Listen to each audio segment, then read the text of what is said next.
I froze. My hands trembled as a hotel room door slowly creaked open. The sound of laughter, her laughter, spilled out like a knife to my chest. I had come here as a cleaner, tired and broken, my back aching from endless shifts. I wasn't supposed to open this door, but I had to. The room number was too familiar. It was the same number my wife used to whisper on late-night calls when she thought I was asleep. And there she was. My wife, my paralyzed wife, the woman I had nearly killed myself working for, was sitting up in bed, her hair loose, her body moving in ways the doctors said it never could again, her arms wrapped tightly around another man. My throat went dry. My knees buckled.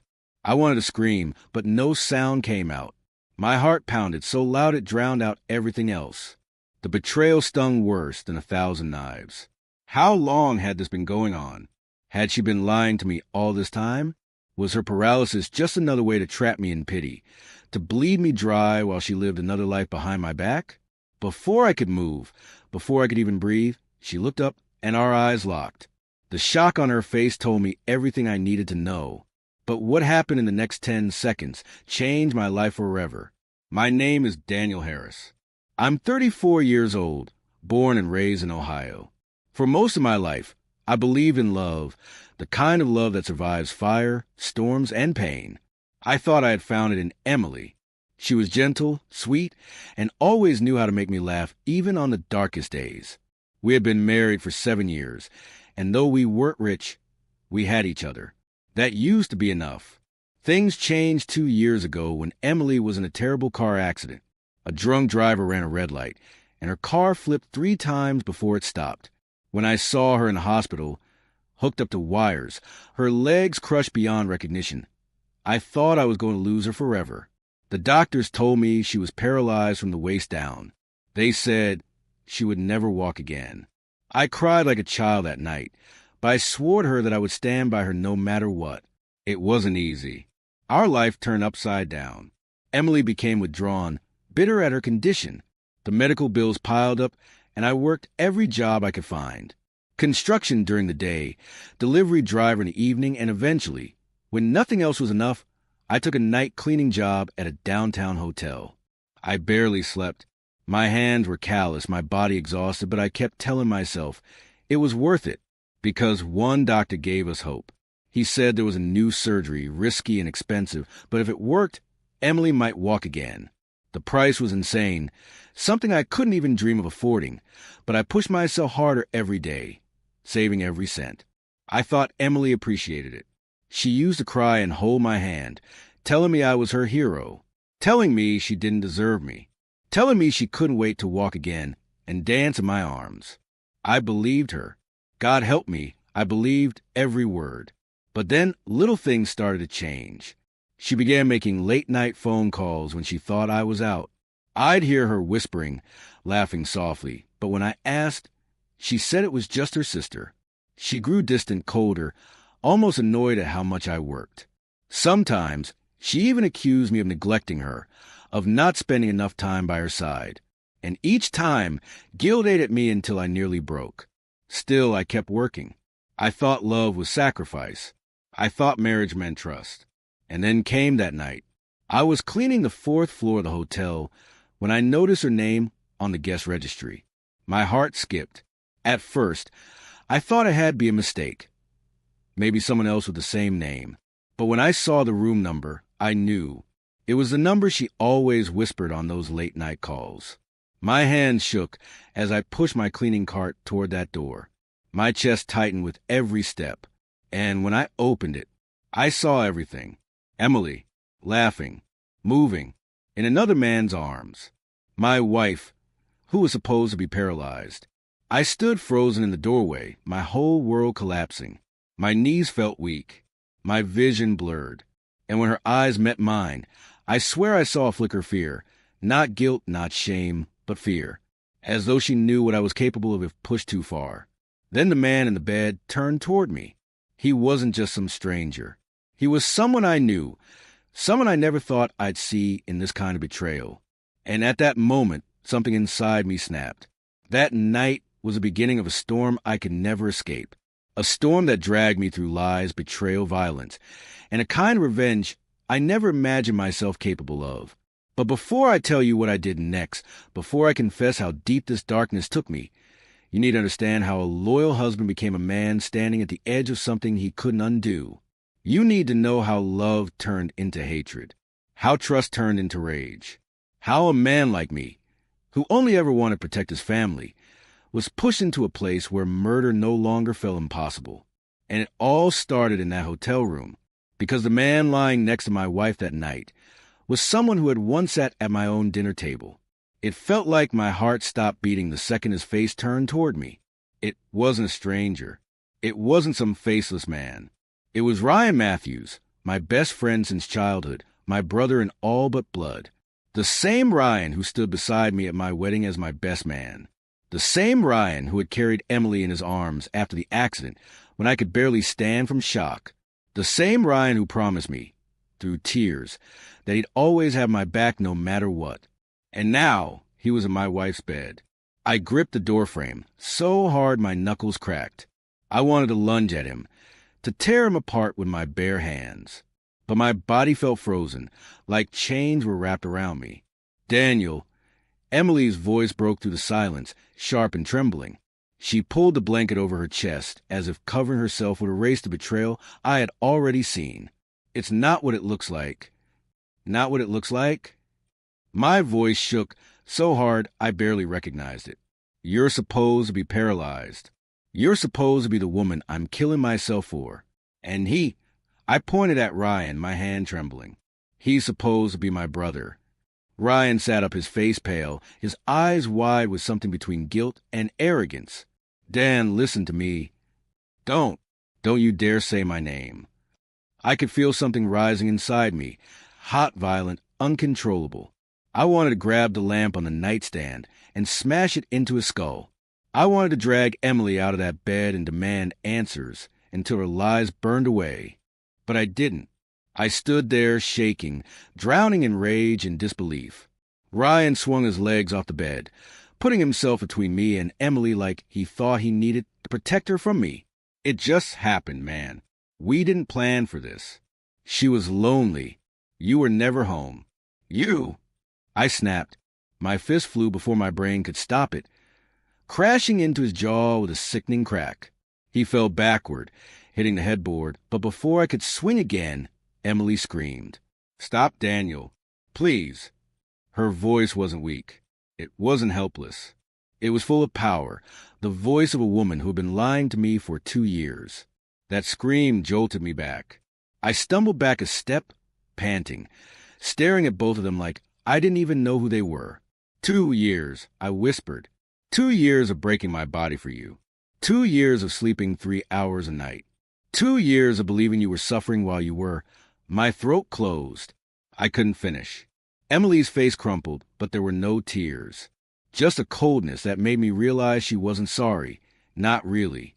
Ryan stood, rubbing his jaw, his eyes burning into mine. You need to leave, Dan. You don't want to do something you'll regret. Something I'd regret? No. The only thing I regretted in that moment was trusting either of them. I backed out of the room slowly, my hand shaking, my chest heaving like I had run a marathon. My world had ended in 10 seconds, and I didn't even know where to put all the fire raging inside me. The days after that were a blur. Emily didn't come home. She stayed with Ryan. I didn't call her, and she didn't call me. I couldn't eat, couldn't sleep. Every time I closed my eyes, I saw her laughing in that bed, her body moving in ways I prayed for, sacrificed for. I hated her, but I hated myself more for being blind, for being loyal to someone who saw me as nothing but a tool. And Ryan, my so-called brother. Memories of us as kids kept flashing through my head. Climbing trees, stealing candy from the corner store, swearing we'd always have each other's backs. How could he do this? How could he take everything I had left? I thought about going to police, exposing their lies. I thought about calling Emily's family, making them see the monster she had become. But in the end, I did nothing. I worked. I cleaned rooms. I delivered packages. I kept saving money for a surgery that no longer mattered, because what else was I supposed to do? For weeks, I lived like a ghost. Until one night, I came home to find something waiting on my doorstep. A letter. It was in Emily's handwriting. My stomach twisted as I tore it open. The note was short, cruel, and final. Daniel, I can't do this anymore. I deserve to be happy. Ryan makes me happy. Don't contact me again. Don't come near us. Forget me. There was no apology, no guilt, just a woman I gave my soul to telling me I was nothing. And that's when the darkness started whispering in my ear. Forget her? Forget him? After all they had taken from me? No, I couldn't just walk away. If they wanted war, I would give them war. A week later, I saw them together in public for the first time, holding hands, laughing, free, like I had never existed. And in that moment, I made a decision that would change everything. Because if they thought they could ruin me and walk away smiling, they had no idea what I was capable of. That night, I went to the police station, not to report them, not to beg for justice, but to file a report that would set the stage for the first act of my revenge. The officer behind the desk didn't know what to make of me. My hands shook as I filled out the report, but I wasn't there to file a complaint about cheating. No, I was smarter than that. I told them I suspected fraud. I said my wife had been receiving medical benefits, disability checks, and donations for her condition. I told them she was paralyzed. At least that's what the doctors had documented. And yet I had seen her walking, moving, laughing, like nothing was wrong. The officer raised an eyebrow. Are you sure about this? I clenched my jaw. I'm her husband. I've lived this nightmare. I know what I saw. That was all it took. The report was filed. And once the law got involved, things would spiral in ways Emily never expected. But the revenge didn't end there. I wanted her to feel what I felt, the humiliation, the betrayal, the helplessness. So I made copies of that letter she left me, the one where she admitted Ryan made her happy, the one where she told me to forget her. I sent it anonymously to her parents, to her church, to the small online community that had raised money for her surgery fund. I wanted the mask ripped off. I wanted the world to see the woman she really was. The fallout came fast. Emily's parents called me, furious at first, but when I calmly told them to check with the hospital to confirm her condition, their voices cracked. Shock turned into silence, and then silence turned into shame. The charity group that raised money for her started demanding answers. Where had their donations gone? Had she lied to everyone? And then the government letters arrived. Investigators wanted to review her medical records. Fraud charges were being considered. If she was found guilty, she could face years in prison. For a moment, I felt victorious. For the first time since that hotel room, I could breathe. But then the guilt crept in. This was the woman I once loved. The woman I swore to protect.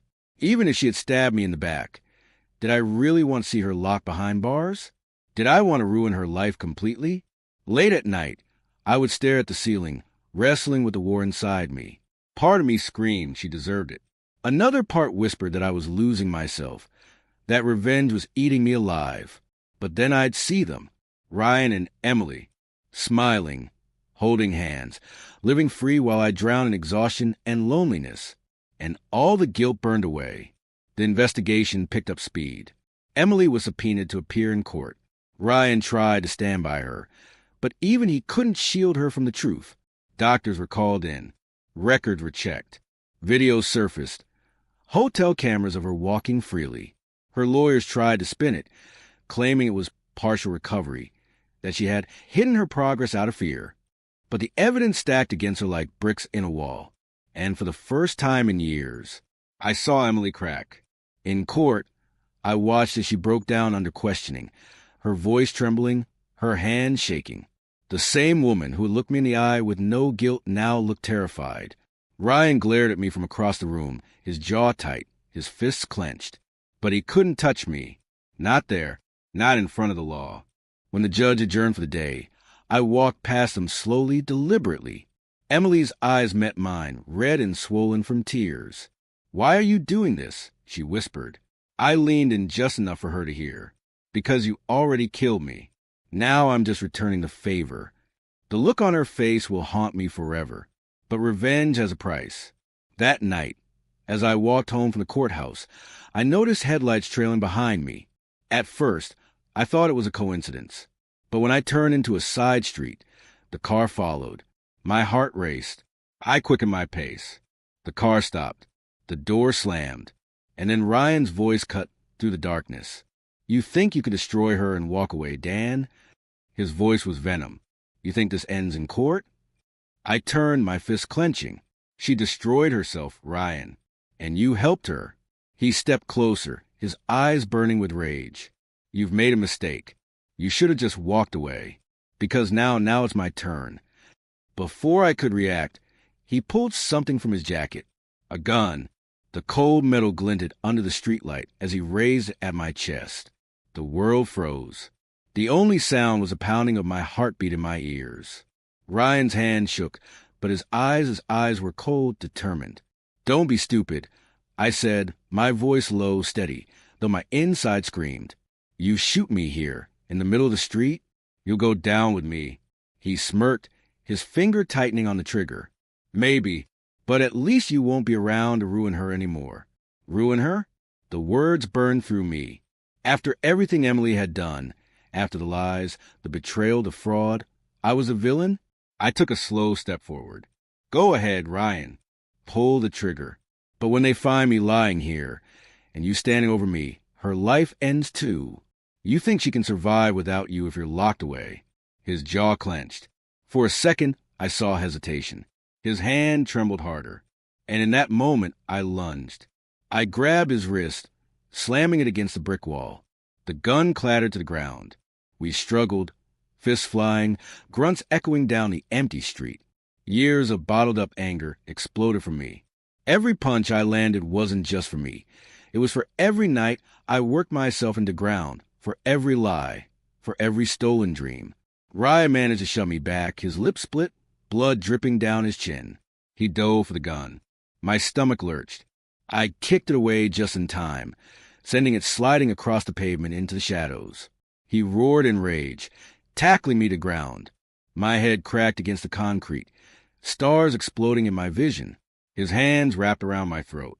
He pressed down, his face twisted with hatred. "You should have stayed down, Dan," he hissed. "You should have stayed broken." My vision blurred. I clawed at his arms, gasping, choking.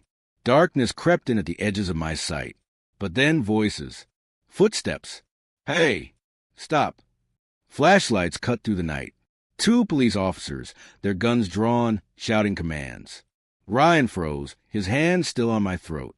"Get off him. Hands where we can see them." I coughed violently as he released me, his chest heaving. For a moment I thought he'd run. But instead, Ryan raised his hand slowly, his eyes locked on mine with one final promise. "This isn't over." The cops tackled him, forcing him to ground, cuffing his wrist behind his back. I sat on the pavement, clutching my throat, struggling to breathe, watching as they dragged him away. Later that night, I sat alone in my apartment, ice pressed on my bruised neck, my thoughts spinning. Ryan was behind bars, for now. Assault with a deadly weapon. Attempted murder. The charges were heavy. But I knew he'd find a way out. Men like him always did. And when he did, he'd come for me again. And Emily? She was still out there, waiting for her trial, her perfect world crumbling piece by piece. I should have felt victorious. But all I felt was emptiness. Revenge had given me a moment of power, but hadn't brought me peace. I stared at my reflection in the mirror, barely recognizing the man staring back. My eyes were darker, my face harder. I wasn't the Daniel Harris I used to be. I was someone else now. Someone who had crossed a line and couldn't go back. 2 weeks later, the phone call came. It was from the county jail. Emily wanted to see me. For hours, I stared at the phone, debating whether to go. Part of me wanted to hear her beg, to see her break. Another part whispered that walking back into her orbit would drag me deeper into the pit I was already drowning in. But curiosity won. When I entered the visitation room, my heart thudded in my chest. Emily sat on the other side of the glass, pale, thin, her once proud eyes now hollow. She picked up the phone slowly, her hands trembling. "Daniel," she whispered, "I need you." I clenched my jaw. You need me? After everything you did? Tears streamed down her face. Ryan's not who you think he is. You don't understand. He's dangerous. He's already promised that if I don't do exactly what he says, he'll kill me. Her words hit me like ice water. For a second, I almost believed her. Almost. But then she leaned closer, her eyes desperate. And you, Daniel, you're in danger too. You think this is about love? About betrayal? No, it's bigger than that. Ryan, he's involved in something you don't know about. Something that could get us all killed. The blood drained from my face. What are you talking about? She glanced around nervously, then whispered one final sentence that made my stomach turn to stone. Ryan's not just my lover. He's a criminal, and you've just made yourself his biggest enemy. Her words echoed in my ears like a gunshot. Ryan's not just my lover. He's a criminal, and you've just made yourself his biggest enemy. I gripped the phone tighter, my knuckles white. What do you mean? What kind of criminal? Emily's eyes darted around the room, like she was afraid someone else was listening. He's into things that don't make sense at first. Drugs, money laundering, illegal weapons. He told me things by accident, things I wasn't supposed to hear. And now, because of you exposing me, you expose him. I shook my head, anger boiling in my chest. Don't do this, Emily. Don't try to scare me into pity. You made your choices. You and Ryan. I didn't choose this, she snapped, her voice breaking, desperation etched across her face. At first it was just the affair, but then he trapped me. He said if I ever left him or told you anything, he'd kill me. Do you think I stayed with him out of love? You don't know what he's capable of. Her tears streamed down the glass, and for the first time since the night of the hotel room, I saw something in her I hadn't seen before. Fear. Real fear. My stomach churned. You expect me to believe this? After everything? After the lies, the fraud? She pressed her hand to the glass, her voice trembling. Daniel, listen to me. Ryan's people are everywhere. He has connections inside the police, the courts, even the hospitals. If you keep pushing this, if you keep fighting him, he won't stop until you're dead. You got to get out, leave town. Please. I dropped the phone back into the cradle. I couldn't listen anymore. Whether it was true or another manipulation, I couldn't tell. But her words planted a seed in my mind, a seed that grew roots of paranoia. Was Ryan just a cheating best friend? Or was he something worse, something lethal? That night, I couldn't sleep. Every sound outside my apartment made me jump. Every shadow felt like it hit a pair of eyes. I tried convincing myself it was paranoia. Ryan was in jail. He couldn't touch me. But then I remembered the smirk on his face the night he was arrested, the way he promised this isn't over. And Emily's trembling voice haunted me. By the third night, I was carrying a baseball bat from room to room, double-checking every lock. I stopped eating. I stopped working. My savings, once for Emily's surgery, sat in a shoebox under my bed, useless now, collecting dust. Revenge had brought me this far. But now it was turning into survival. 2 weeks later, Ryan made bail. I saw it on the news. He walked out of the courthouse in a crisp suit, his face smug, his lawyers surrounding him like vultures. He didn't look like a man afraid of prison. He looked like a man who had powerful friends. And when the cameras caught his eyes, he looked straight into the lens and smiled. I knew that smile. It was a message for me. The next day, I got a call. The voice on the other end was low, muffled, distorted. Daniel Harris? Yes. You should have minded your own business. You think you can take down Ryan Matthews? You think you can embarrass him and live. My throat went dry. Who is this? Click. The line went dead. My body shook as I dropped the phone. My apartment felt smaller, suffocating, like the walls were closing in. Emily was right. This wasn't just about an affair anymore. I had poked at something bigger, something dangerous. And now, I was in the crosshairs. But running was an option. I couldn't let Ryan win. I couldn't let him destroy me like he destroyed everything else. If he wanted war, I'd give him war. I started digging. I used what little money I had left to hire a private investigator, a grizzled old man named Frank who didn't ask questions, just took the job. I gave him Ryan's name, his businesses, his contacts. 2 weeks later, Frank came back with files. Photos, bank records, meetings in shady warehouses, money funneled through shell companies, drugs moved across state lines, guns hidden in shipping containers. Ryan wasn't just a criminal. He was running an empire, and I had the proof. I stared at the files in my trembling hands. I had enough to bury him, to make sure he never saw the light of day again. But before I could decide what to do with it, before I could even breathe, my front door exploded inward, wood splintered. My body flew back.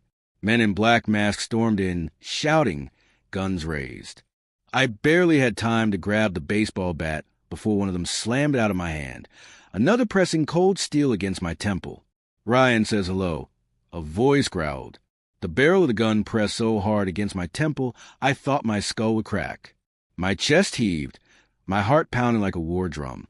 3 of them, black masks, heavy boots. They moved with precision, like soldiers. On your knees, one barked. I didn't move. My fists clenched.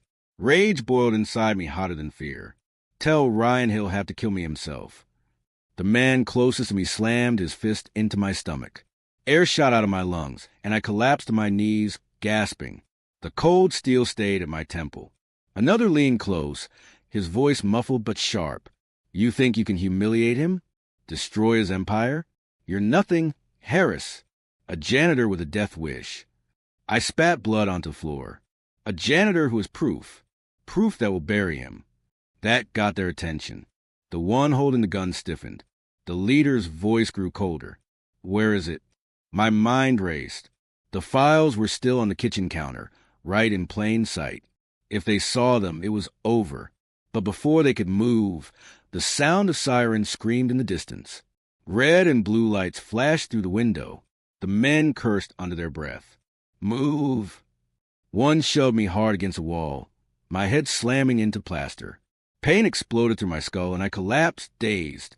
By the time I dragged myself up, they were gone, slipping into the night-like shadows. The cops burst in seconds later, weapons drawn, shouting commands. But it was too late. Ryan's message had already been delivered. At the police station, I tried explaining everything. The files, the ambush, Ryan's empire. But the officer's face told me what I feared most. We can't move on this, he said. Ryan Matthews has lawyers, connections. He's insulated. If we push without solid, irrefutable evidence, he'll walk, and he'll know you're the one who tried to bring him down. I slammed my fist on the table. I have the evidence. What else do you need? The officer sighed. Enough to survive the war that'll follow. Do you? His words sank like stones in my stomach. War. That's what this had become. Days bled into nights. I barely slept, barely ate. Every creak of the floorboards made me reach for the baseball bat. And then came the letter. No envelope. Just slid under my door. For words scrawled in black ink. We have Emily. Decide. My blood froze. I stared at the words until they blurred. For everything she had done, for every lie, every betrayal, I should have let her rot. But I couldn't, no matter how much I hated her, no matter how deep she had cut me. She was still my wife. I couldn't let Ryan use her as a pawn. I packed the files into a bag, tucked the bat under my arm, and drove to the address scribbled on the back of the note. An abandoned warehouse on the edge of town. The place reeked of oil and rust. Shadows stretched across the broken concrete. My footsteps echoed like gunfire. Daniel. Her voice. Emily's voice. I spun, my chest tightening. She was tied to a chair, her face bruised, her hair tangled. Tears streaked her cheeks. And standing behind her was Ryan.